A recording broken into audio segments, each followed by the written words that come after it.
If you like a lot of football on your YouTubes, hold and give. Welcome to this Hold and Give Football Podcast special. It's a special episode because I am a special boy, and I'm a special boy who has a special birthday, which is today as this podcast goes live. So understandably so, I'm not working. This is Ross and Jack Atkins from the past. How are you doing, Jack Atkins?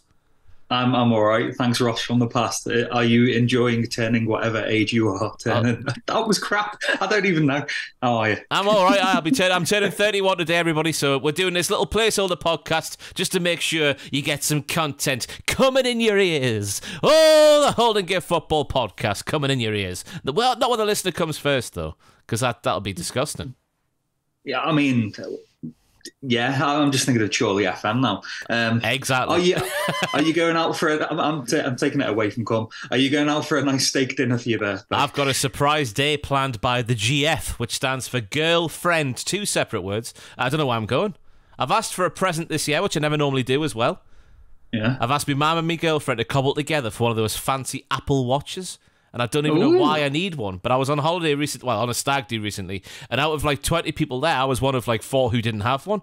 So I'm getting a bit of FOMO, even though I don't know what they do. I think you can answer a text on there. But who texts each other these days? Do you know what you can do with them though, Ross? You can look at pictures of dogs while you're in podcasts. Really? Is that what you do? Probably. I don't know. I haven't got one, but I can imagine you could. Fair enough. Anyway. If you can't, then it's not worth the money. I know, it's not worth much, but that's why I want someone else to buy, just in case it's a flop. Anyway, she doesn't listen to this podcast.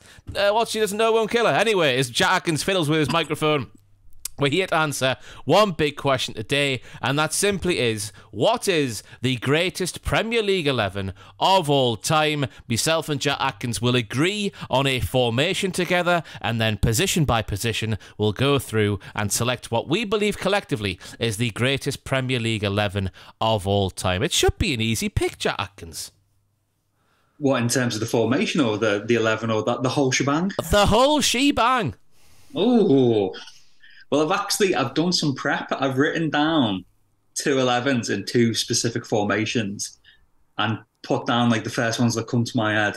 So we'll see how, if we are indeed on the same page. I am completely raw dog on this one, baby. That sounded dirty coming out of your mouth. I've come prepared with no stats, no figures, no nothing. I'm telling you this team from my heart.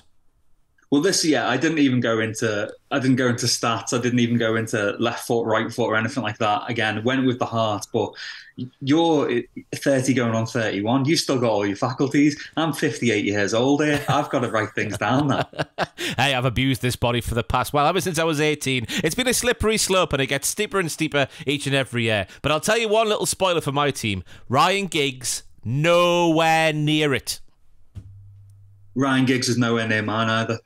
He gets away with bloody murder, that man. I mean, that's a weird thing to say. On the football pitch, because he was obviously part of the dynasty at Manchester United for all those years. But if you look at his facts and figures year on year on year, I remember they were doing it on Sky Sports, weren't they? Like picking the combined 11 of the treble-winning team of 99 for Man United and some other team. Was it the City team of this year? Yeah. I think it was. And obviously Jamie Carragher was making a very good point. If we're basing this just on the treble-winning season, Ryan Giggs only got like 3 or 4 goals or something the entire campaign. You can't put him in the team. And everyone went acapot, as we say up here in Newcastle upon Tyne. They went radio rental.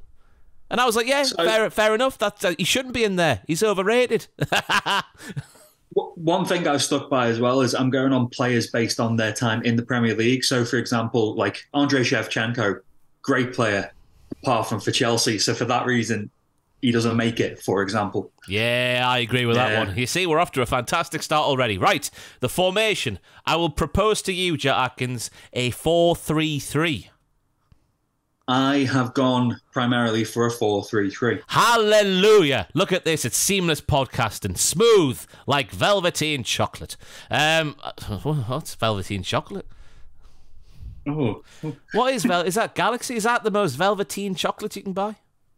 It is quite velvety, actually, isn't it? Yeah. Can I just ask about your hat? Is it about Los Angeles, or is it the Scouse La? What's happening, La? You're the second person to ask me this. It is technically Scouse. It's Lost Art, which is a local skate shop in Liverpool. They opened a new shop the other day, and I was like, "Can I have a hat, please?" So, can you do an ollie?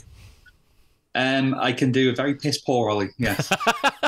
That's what many Man United fans say about Solskjaer. Whey! I don't know. That makes sense. Anyway, goalkeeper. I think there's a few. I tell you what, if we were sat here in 5 years' time, I reckon your Alisson could be in with a shot. But the fact we're sat here in 2023, I don't think the longevity is there.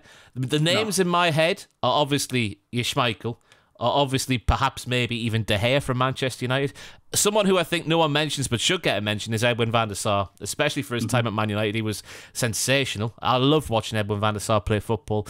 But I'm of the opinion where you got to go for the history, you got to go for the longevity, you got to go for the guy everybody says just about, and that's Peter Schmeichel. Yeah, well, the names I had down, I've got, Schmeichel, but Petr Cech as well. He had such a drop-off at Arsenal, though, didn't he? Such a drop-off. He did, but in his pomp and at Chelsea pre-accident and even post-accident for a bit, he was imperious. Yeah. But yeah, I agree with you and Alisson. In a couple of years, I think we will be discussing it. But Schmeichel, just even in terms of that, the way he went about the game, he was a larger-than-life character. He was box office Carling Premier League, he was. But I hated the man as a kid, but also, begrudgingly loved him because he was superb, absolutely superb. Innovator, wasn't he, with that style? Obviously, people mentioned the starfish sort of like spreading themselves. Casper used to do that as well, didn't he? So yeah, innovative style. I love the way he would just bark at his defenders, even when he was the one who was in the wrong. I like that about goalkeepers. They can do no wrong, even when they've just thrown the ball in their own net. It's still the defender's fault, obviously. The worst for that was Jens Lehmann was quite bad for that. Lehmann was bad for that, and my mind's just gone completely blank because, of course... Describe him. Let's have a game of guess the footballer Jack Atkins can't remember. Played for Liverpool. Spanish. Was really good for several years. Pepe Reina. Pepe Reina. Oh. I thought you were going to say Grabelau. They're going way back. Or No. Brad Friedel maybe for that season, but no, not Pepe Reina. Once he's the Brad Friedel, who else did we have? We had David James from there. No, Pepe Reina. Towards the end of his Liverpool career, every time a goal went in, it was his fault. And what he would do is he'd just clap and shout at his defence, and the goal just turned to him and say, "What are you on about, mate? You've dropped off." How did I forget Pepe Reina's name? How did you forget Pepe Reina's name? That's astonishing. Anyway, at least we're agreed on Peter Schmeichel. It's because I'm looking at a list of names, and they're just all there at me, and just my head was going, Pep. So... not Pepe Reina. Peter Schmeichel is our goalkeeper and our greatest ever Premier League 11. Right back. I'll let you go first on this one.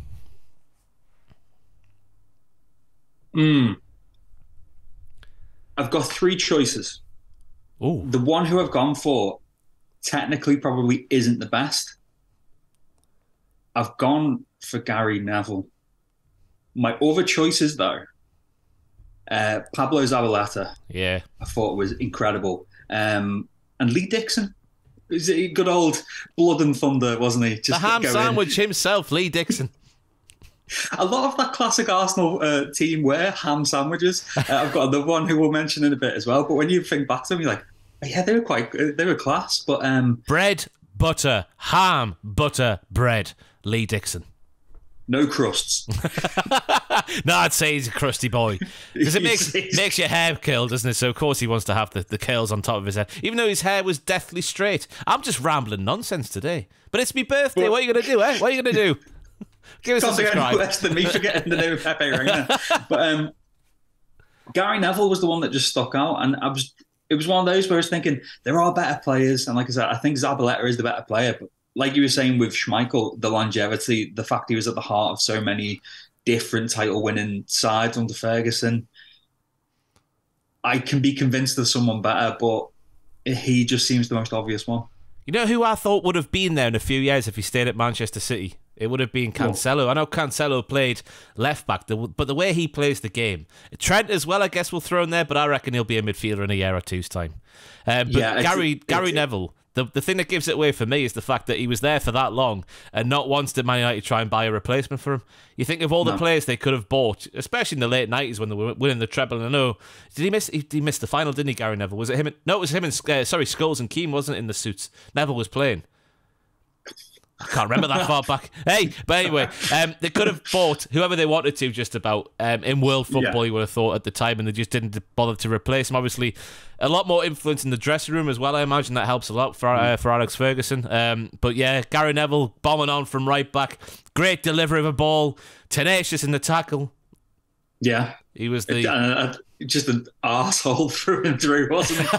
But you got to be an arsehole to get to the top, don't you? That's why we're sat here, Jack Atkins. Two nice guys at the very bottom. Yeah. Well, thanks for that, Ross. I'm going to cry into my McDonald's tea tonight. So there we go. Schmeichel and Neville, this team of the Premier League era, has got off to a very predictable start. We now move over to the centre halves. For me, it's an easy one. For both of them just pick themselves. I know it's going to be one of those cases, but it's Ferdinand and Terry for me. I don't know if you disagree. Other names I'm thinking in the fold: Vidic, Kompany, Tony Adams I'm going to throw in there as well. Peter Ramage getting a mention as well for the greatest centre half of all time. But Ferdinand and Terry. Ferdinand, obviously, you use words like Rolls Royce, don't you? A wonderful man, a wonderful ball playing centre half. Obviously, times a tackle lovely, makes the game look easy. Didn't have a patch of mud on his shorts ever, did he? And John Terry was very much the opposite, trying to head the ball when it was on the floor, stuff like that. Just the dominating centre back in the Premier League era. Just the titles back it up as well. So Ferdinand and Terry is the partnership there. I think it picks itself for me personally. For me, I agreed with Ferdinand. My first choice would have been Kompany. I adored Vincent Kompany as a player. And again, it wasn't even a begrudging one because obviously, it wasn't quite the Liverpool-Man City rivalry then because Liverpool went up there. But just watching him, he was just fantastic. And I think the fact that he's a model professional, or he seems to be anyway, off the pitch as well, whereas John Terry wasn't, kind of knocks him down. But yeah, I was also contemplating Vidic, Tony Adams again. We was saying about ham sandwiches of players. Tony Adams is a steak and ale pie of a player. I was about to say heavy on the ale, but that's a bit harsh, isn't it? I feel a bit bad for saying maybe that. A bit. Yeah. But Ferdinand's definitely. I'll concede Kompany for John Terry just because he was that Chelsea side. Yeah. Yeah. Yeah, and also I guess I'm going to throw Ricardo Carvalho in there as well. I don't know if that's just me being, a little boy of my time, but Carvalho between 2004 and 2009, maybe good 5-year stretch potentially of him just being up there. I don't know when he left Chelsea. I'm going to get told he left Chelsea in 2008 now. But yeah, I think in my mind, Kompany is the one who took over from John Terry as that kind of centre half in the Premier League, like the tippy top sort of just head anything, put his arse through a brick wall for you. That sort of style of play.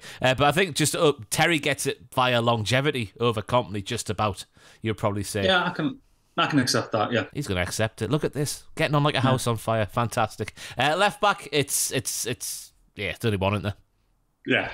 Go on then. It's Ashley Cole. It's Ashley Cole. He's the best left back in the world for however many years it was. I know Roberto Carlos could kick a ball in a fancier way, but who could tackle Cristiano Ronaldo off the pitch? Let me tell you. Who could do it, eh? It was Ashley Cole. Yeah, the only other name that jumped out was Dennis Irwin at Man United. Again, not really the most exciting player, but dependable. I think was he Ferguson? I don't think favourite is the best word, but he was. I think if you asked Fergie, I think he said like his most important signing in hindsight was Dennis Irwin, just because he played all along that back four, didn't he? But primarily found himself in left back. But yeah, Ashley Cole. I tell you what, though, if you go to Roy Keane's house, I reckon he's got a love shrine dedicated to Dennis Irwin. There was a video that Sky Sports put up a few years ago where it was Vieira and Keane, sorry, obviously the two big centre midfield rivals from the Premier League era. You don't get that anymore, do you? Which is a shame, but that's a discussion for another day. Them picking their all-time, I think it was either all-time Premier League 11 or all-time combined Arsenal Man United 11. And the way Roy Keane spoke about Dennis Irwin just multiple times, I think he could have played him in all 11 positions if he wanted to. It was a really good watch. Because you think, I know Roy Keane's married, he's got children, he's got a collection of lovely dogs down the years, but you don't think he's...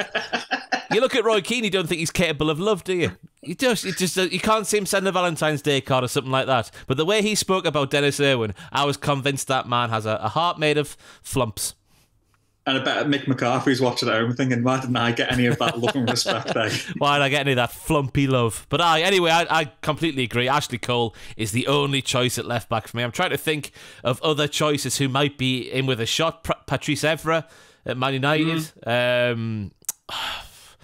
Cancelo at left back. I love Cancelo. Maybe I've got a shrine of Cancelo somewhere in here. Second time I mentioned him in this video. But yeah, anyone else at Manchester? Graham Lasso. Oh, yes. Robbie Fowler's best mate. Aye, Ashley Cole. So we've got a back five now sorted of Schmeichel, Gary Neville, Ferdinand, Terry, and Ashley Cole. So we move on to our midfield three. How do you want to do this? Are you playing just a flat three? You got one holding and two more advanced like the old Chelsea back in the day? What are you doing? I'm going, kind of one more holding, two more advanced. And I think this is where we're going to disagree the most. I think midfield's the most contentious, isn't it? Well, I can guess one of your picks. Oh, yeah, of course. Paul. Yeah, of course. Roy Keane, isn't it? Yeah, Roy Keane. Yeah. Go on, who's your midfield three? Who's your holding one? Patrick Vieira. Well, he was incredible. I loved Patrick Vieira. I loved all these players that I'm talking about. There was just something about the way he went about it. He was so assured in his game.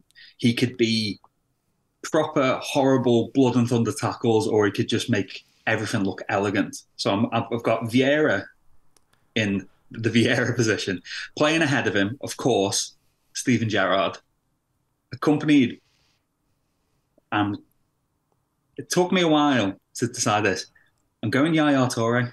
Oh, sorry for shouting, everybody. Our listeners hope that didn't come through the microphone too loud. I know he did it for a few years, but is a few years enough? I was just thinking that as a three of them in their pomp, of Vieira, Gerrard, and Yaya Toure, three playing in front of that defence we've said. Yaya Toure was exceptional, absolutely exceptional. When that Man City team started to proper kick on and realise that they could just bully everyone, and he was the heart of it, and didn't get his cake and cried arse a bit, but. If I wrote down if we were playing a 4-4-2, I would have had Frank Lampard in there, probably just because he was a goal-scoring machine. You'd have him as the tip of a kind of a diamond. But if we're going with three, I'm going, Vieira, Gerrard, and Yaya. What about you? On Lampard, he didn't make my team either, but I think he's more of like a luxury player to have, the way he would play the game just off the... I know he didn't start just off the front man, but he would end up just off the front man. And I think if you're going to play a three in midfield, he doesn't quite fit into that three, if that makes any sense to anybody listening to this. But for me, I'm going for a flat three. Vieira's in there. It's a no-brainer for Pat Vieira. The second one's got to be Roy Keane. You don't win that many Premier Leagues as captain as well, and just dragged it. We saw what he did in the 90s and the early 90s. He fell out with Fergie and whatnot in 2005, 6, whatever year it was. But I think he picks himself. And my third one is someone who, it's a recent one, so it feels a bit wrong to do, even though he's been there since 2016, I believe, which is going on 8 years now, Jack Atkins. De Bruyne. De Bruyne has been the best player this league has had. How many years now? And I just think it's getting year on year on year, and he's winning league on league on league. That, yes, he is a very recent one, but what he's contributed to not only Man City, but also the league as well, I think he's obviously, in terms of, it feels harsh to say because Gerrard literally dragged the team, but in terms of it's just his trophy cabinet, I guess, if we're going to put that in there, he's far superseded anything Gerrard did. So my three would be Vieira, Keane, and De Bruyne. Ooh. I told you we'd differ on this. My inclusion for Gerrard is not just the fact that obviously, Steven Gerrard is our captain, Steven Gerrard is a Red. The best, because obviously there was always the Gerrard versus Lampard argument, and the best point I ever saw about that is if you put Steven Gerrard in that Chelsea team, they probably win more. If you put Lampard in that Liverpool team, they win less. That's the thing, because when you bring Scholes into that as well, if you put Scholes or Lampard in that Liverpool 11 that Gerrard was largely playing, your 2004 to whatever year it would have been when you started getting good again, 2008, they wouldn't have the same effect in that team that Gerrard did at all. No. And a complete box-to-box midfielder. He could do whatever was needed of him. Sometimes, I was going to say he was a selfish player, but that was just dependent on the quality around him. If there was poor quality around him, he'd just take the ball and be like, "This is my ball now." Is this while he was biting the bullet and playing right midfield, though? Taking one for the team in the same breath? Oh God, you could tell when Steven Gerrard was furious. I mean, mainly in Manchester United games when he'd come on and just snap someone in 20 seconds and get sent off. Is there a story behind that sending off? Because it was unbelievable. Not that I've heard. I think he was just probably angered that he wasn't starting. Yeah. I just thought, right, I'm going to put the studs into someone's shins. So who have you got? De Bruyne, Vieira. Well, Vieira's safe. Vieira's in there. Vieira's in there. Yeah, it's just a case. I guess we'll split the difference. We'll have one of each. So my two was Keane and De Bruyne, and your two was Gerrard and I've forgotten now. Yaya Toure. Yaya Toure. You can't have Yaya. Surely you didn't do it for long enough. I'll accept that. But are we going Gerrard and Keane, or are we going? I think Gerrard and De Bruyne are in there. We'll go. But I think I picked Keane before I picked De Bruyne. De Bruyne was one because obviously I think I had Gerrard in mind until I just sat back and thought De Bruyne's been here 8 years now. Like, how long does he have to be winning league titles and being arguably the standout player? Obviously, apart from Haaland getting all the goals last season, but by and large the standout player in the team that wins all the leagues. So I was like, it's a flip of a coin. I know they're obviously very different players, but one. We'll go De Bruyne. We'll go De Bruyne. We'll do it. We'll go De Bruyne. Even though Roy Keane's unbelievable, we'll go a midfield three of Vieira, De Bruyne, and Gerrard. Yeah. That sounds nice, doesn't it? Oh, it does sound nice. This might win a few league titles. This team, right? The front three. This is going to be very hard again because I assume we're going to be playing players slightly out of position. Yes, and I know for a fact we'll agree on one player because there's. The first name that come out of your mouth when this team was being done, I imagine, is playing centre forward. The centre of centre forward. Is that the leading Premier League goal scorer of all time? Is that the guy? Yes, is that the guy who lost 3 years of his career through disgusting knee injuries and ankle injuries? And didn't look afraid to glass someone if they disagreed with him. Is that the guy who a lot of people say can't play like your Rooneys and your Agueros and whatnot, but did for Blackburn Rovers before he did his knee in for the first time? Is that the guy who hauled Newcastle United up the league table for years on end, playing with worse players than Steven Gerrard play with? Stefan Gievich? Gerrard's never even heard of him. That's Alan Shearer. It's Alan Shearer. It's Alan Shearer. He's the centre of the centre forwards. How have you gone with the players either side? Have you just gone for striker, or have you gone with, if we're using Football Manager lingo, AMR, AML? I've kind of gone striker, but one of my picks, I think you're going to disagree with because he didn't do it for long enough. So I'm going alongside Shearer. I'm going Thierry Henry. And the most talented footballer I have ever seen in the flesh with my own two eyes. No, don't do it. I've got to. He said Suarez. You can't be doing it. I know. When I wrote my 4-4-2 formation, it was Shearer and Rooney I had, just because I thought they would, they can be flat track bullies when they want to and they bang them in. But again, I was thinking, with this full team, on my paper, Gerrard and Yaya Toure feeding up to Henry and Suarez. But Suarez joined Liverpool in 2011. Was it January 2011? January 2011. And he left August 2014. He didn't do it long enough, but you can't have him in there. All-time Premier League 11. He made me feel things, Ross. He made me feel things. He's done things that I didn't think were possible on a football pitch. I am willing to let him go because I know this is more my heart than my head speaking on this one. But I have to tell you that my front three were Shearer, Suarez, and Henry. Shearer, I can't disagree with. Henry was one of those that when he left for Barcelona, and this is going to sound really wanky. This is going to sound like, oh, your dad just wants all the English teams to do well in Europe. But I felt that the league suffered when Henry went because I really just enjoyed watching him play. He was the poster boy for Nike at the time for years. Yeah. And he was Mr. Nike, wasn't he, in those vapors? Up the vapors, up the silver shiny vapors. So yeah, Henri's in mine, because how can he not be? I know I've just got the all-time goal-scoring charts up here. He's seventh, is Henri, below Lampard, which I find staggering. Yeah. But again, longevity, Lampard surely had a good few seasons on Henri. I know different positions as well, but... I know. But the final one of the front three, I'm not picking, AMR, AML. I'm just going 3 centre forwards here, 3 goal scorers, 3 players to put the ball in the back of the net. And the 2 I'm deciding between for my final spot is Rooney and Kane. Because Kane is currently only, I think it's 47 behind Shearer. And he's gonna break it if he doesn't. Hopefully, he gets a knee injury or something, so Shearer keeps the record. But it's either Rooney, because Rooney's drop off was massive, obviously, when he was moving deeper and deeper down the pitch. But those years up until 2013, 2012, 13, I think was when the decline maybe started for him.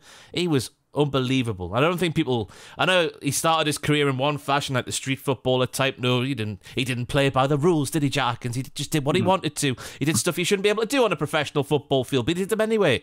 And then he sort of became a bit more deep, a bit more safe in his play, a bit more less risky, whatever way you want to call it. But Kane, is it a case of Alisson, like we were saying earlier on, if we're doing this team in 3 or 4 years' time, he'd be in with a shout. If we're doing this, and if Kane breaks the record and then takes Shearer's place as the centre forward, is that what it is? Maybe it is. I'm gonna go Rooney. I'm gonna go Rooney. I'm gonna accept Rooney as well, because the thing with Kane is he doesn't spark joy in me when I watch him play. That's just because he's a boring man. He is a boring man. He's a machine of a player, but. Like I said, with Rooney going back to his Everton days and just watching him, what, was he 17 when he made his Everton debut? 16 when he got off the Denver bar against David Seaman. Yeah, and just from then, it was just all systems go. Like you said, the drop-off. When he first started moving, when they started playing him as more of a kind of like bonus attacking midfielder, I really liked him in that role for United. But like you said, the decline was just off a cliff. It worked, to be fair to him. When the drop further down the pitch started, I noticed it when Van Persie was at Man United and Rooney did drop off. Remember that goal against Aston Villa where Rooney just pinged it 70 yards or whatever and Van Persie's volleyed it in. I thought that was working, but then obviously Van Persie started declining as well and Rooney went even further back and he was playing centre midfield by the end, wasn't he? It was bizarre. Because you think the way he played the game, yes, he couldn't get around the pitch as much as he could do once upon a time, but that just taking the piss, I guess, what you would call it, up the top of the pitch. You would assume he could do that. Lee Trundle did it all the time. Why couldn't Wayne Rooney? Now there's a sentence for you. The greatest player never to play in the Premier League is Lee Trundle. Or Brian Howard of Barnsley. Do you remember was it Brian Howard? Have I just made that up? Whenever I think of Lee Trundle, though, even though they're not like in any way linked, I always think of Steve Guppy because whenever I had a mate, and then we used to play, just kicking around in the park, and we just, you shout names when you score, and he'd always shout Lee Trundle. I'd be like, oh, he's like a young Steve Guppy on the ball, that lad. Hey, Guppy was an out-and-out winger, wasn't he? Trundle was he was like, I don't even know, the Harlem Globetrotter of football. The Swansea Globetrotter. Up front for Swans. Anyway, yes. If you get a thumbnail made for this of potential like the best of all time of Premier League players, can we just try and sneak Lee Trundle in there, even though he didn't play in the Premier League? Could we just sneak him in there anyway? I need to look at Lee Trundle's where his career actually went, because this is if you haven't heard of Lee Trundle, just type his name into YouTube and the stuff he used to do while turning out for teams such as Burskoff, Chorley, Staybridge Celtic, Southport, Bamber Bridge, Rill, Wrexham, Swansea, Bristol City, Leeds United, Swansea City, Neath, Preston North End. Can I just say, by the way, at Burskoff, he got 5 and 10. At Chorley, 21 and 66. Stalybridge Celtic, I've not got my glasses on, I can't see. 10 and 37. Southport, 8 and 38. Then we get to Bamber Bridge, 11 and 10. Rill, 15 and 18. Wrexham, 27 and 94. Swansea, where he made his name between 2003 and 2007, 78 and 146 league games. It's a great of the game who should have reached a much higher level than he got to. When he played for Llanelli Town, 16 to 18, 68 goals in 45 league games, for goodness sake. I've not read that the wrong way around. It's incredible. But this is a video about the all-time greatest Premier League 11. So we're settling on a front three of Shearer, Henry, Rooney. Is that right? Rooney. Yeah. As soon as it came out of my mouth, as far as I was like, he's not having this. He's not having this. Because it was, like I said, a pure heart pick. You even said at the start of the video, like, it's purely what they did in the Premier League. And the fact he was only here for 3.5 years, that's the only thing that lets him down. Yeah. If he signed for Arsenal for £40 million and £1, how did that get rejected, by the way? If that was Suarez's release clause, 40 million, and Arsenal bid 40 million and £1, how did it get rejected? I think we were just angered that they tried to take the piss. They play by the rules. What more do you want? Our owner, John Henry, even tweeted saying, what are they smoking over there at the Emirates? I think Suarez's standing would have been different if we would have won the league that year. Because obviously the stuff he was doing when he was in that front two with Daniel Sturridge when they came first and second in the Golden Boot standings, just the way that he could, especially if it was against Norwich, just absolutely put teams to the sword. Superb. But yeah, didn't do it for long enough. And for that same reason, and that's why I ruled Gareth Bale out as well. Yeah. Cracking few seasons for Tottenham, as much as I don't like Gareth Bale and I don't like Tottenham. One of those players I just never warmed to. Why not? I don't know. Just something about him rubbed me the wrong way. I think part of it was the fact that he had his hair parted but had a part and shaved into it, which didn't correspond with it. And I was just like, the man's an idiot. Because I remember vividly, one of the things I do remember, I was living in London in 2010 and I went to the local Dallas fried chicken. I got myself a dirty little box of chicken and I sat there, watched Spurs versus Inter. And when he just arrived, and I was just like, this is one of the most incredible displays I've ever seen.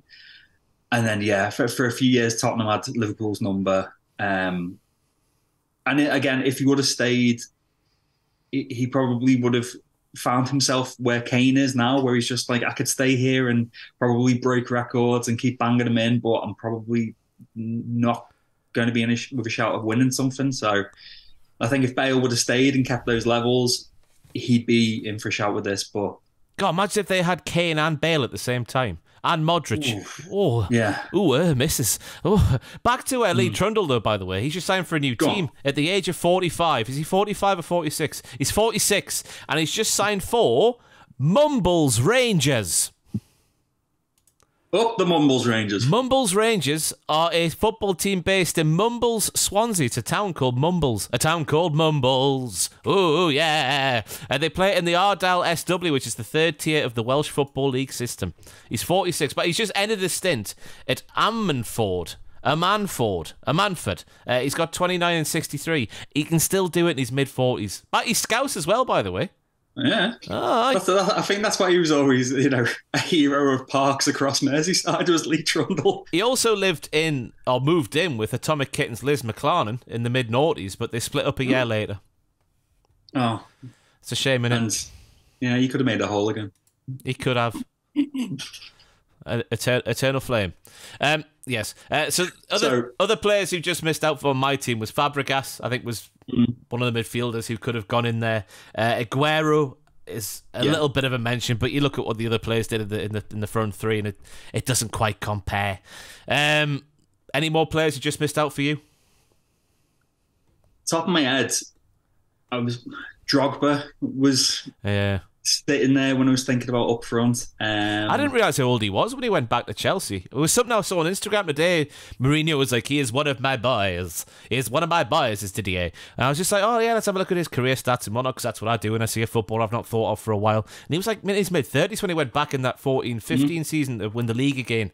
I thought he was a little bit younger after his spell in China. Do you remember that league? Oh, God, yeah. That crumbled into dust, didn't it? Yeah. But Drogba was in my thoughts. Bergkamp. Scholes. Yeah.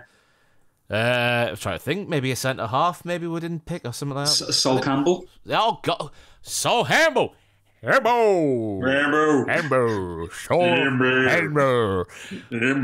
That's how you say Sol Campbell if you're a Cockney, apparently. But yeah, Sol Campbell definitely in there. There's not many. Who are the other right back options? Is it just Kyle Walker for longevity's sakes now, and the fact he's been one of the best team for as long as he has been now? I think so. Yeah.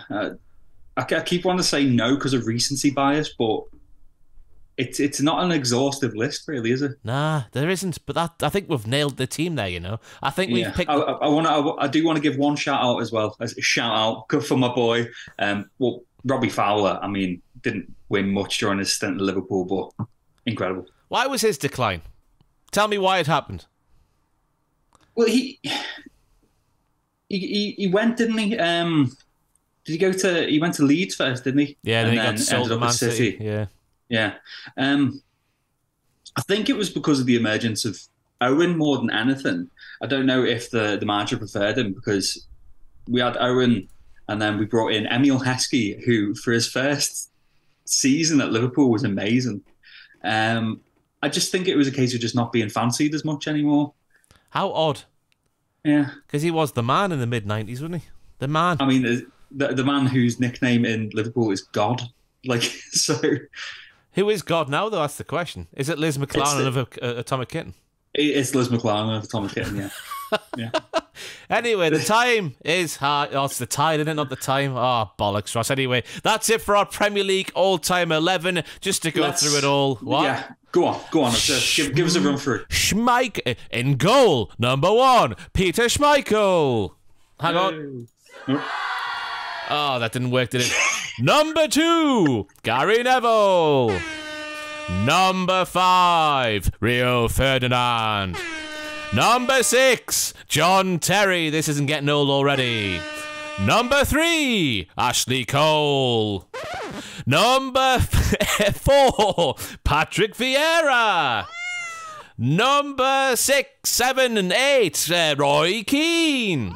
Ross was supposed to say Kevin De Bruyne here, but he didn't because he's a silly goose. Just to confirm, the midfield 3 in this wonderful Premier League 11 is Patrick Vieira, Kevin De Bruyne and Steven Gerrard. As you'll hear the other 2 said right now, thank you. Oh, sugar. Number 8, Steven Gerrard. Keane will have to get a different number, maybe 11. That feels a bit wrong. Number 9 and captain, Alan Shearer. I don't know why I did the dum-dum there. Then we have obviously Henry and also the other one that I've forgotten. Wayne Rooney. Wayne Rooney. You're picking Shearer as captain in that squad. Oh, he is. He's my captain. England captain, Newcastle captain. He's my captain. Who's your captain? Out of that one, I mean, the captain of my heart's obviously Steven Gerrard. In that lineup, I'm tempted to give it to John Terry or Roy Keane. I don't know why I made such a noise there.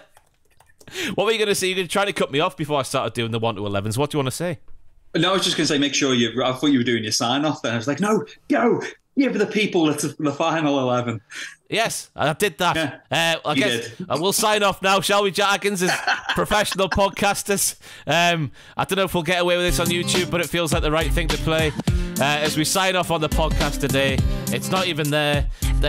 Is it there? It's not recognising the noise.